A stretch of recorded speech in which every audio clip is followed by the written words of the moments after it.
Welcome to my belated attempt of Budapest Comic Con coverage. How are you? I'm exhausted.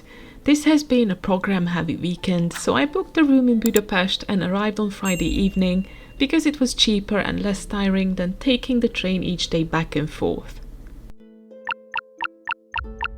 I could move around easier like this. I even packed my own lunch to save money on the insane food costs from the past years.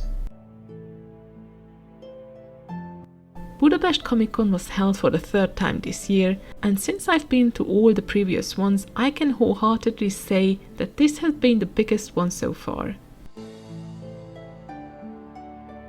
While we're still waiting for the official stats, it's clear that there had been thousands of visitors every single day.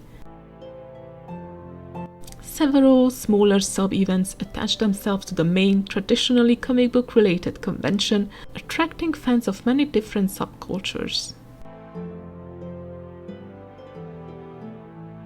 A whole separate hall was filled with the so-called Board Game Expo, where board game and RPG enthusiasts could play all day long with friends and families. Anime and manga are pretty much inseparable parts of a current-day geek culture event in Hungary as well, so naturally, cosplay competition, anime-themed discussions and panels awaited the fans, with themed Asian decoration in another adjoining hall, also giving some space to an e-sport corner for gamers and console players.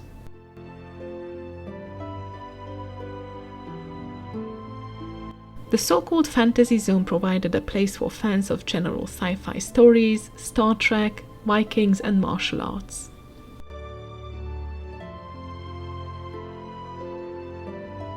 General international movie franchises like Harry Potter and Star Wars were also represented with thematic panels and talk shows, and the Hungarian film industry had also a strong presence with historical discussions on filmmaking, animation, props and music.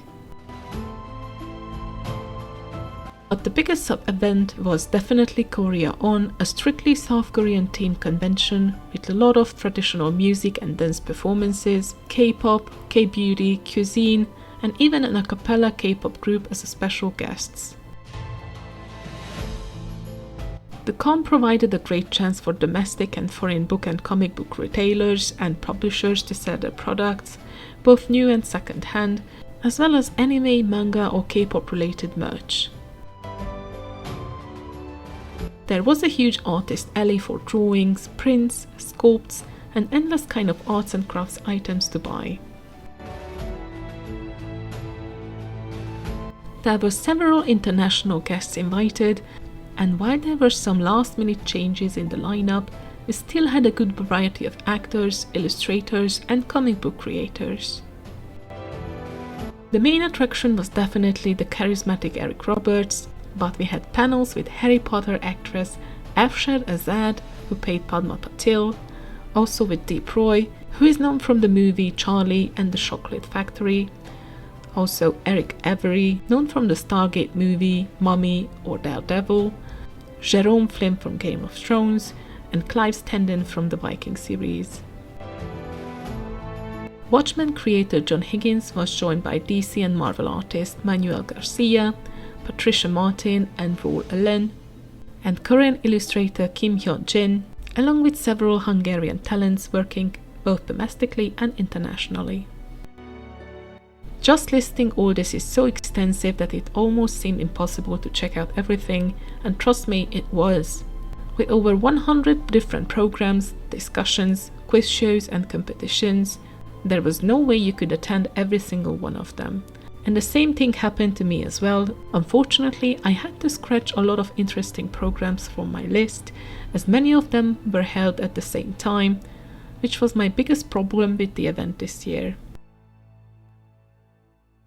The whole event was just overwhelming. And I get it. Smaller genres may not have the sufficient funds to host standalone events, and this provided a great opportunity for them. Many of the attendees were robbed of the opportunity to check out all of the interesting programs, even missing out on major international guests. I was able to film the interviews with Eric Roberts and Afshed Azad, Those will be uploaded separately to the channel, but I missed the most of Eric Avery, and I have not seen Deep Roy or any of the comic book creators or the series actors at all. And I wasn't just sitting on my butt at one event or another, I walked around the different halls all day with almost 10 kilometers each day. I'm sad because comic books are my passion, and it's my not so secret aspiration to do a comic book one day, or at least a one-shot or something similar. I tried to visit the panels that talked about tips, tricks, industry secrets, and experiences, but there was nearly not enough time for everything. I will upload several videos from the event, from just walking around the convention halls to some of the performances, so stay tuned. Thank you for watching.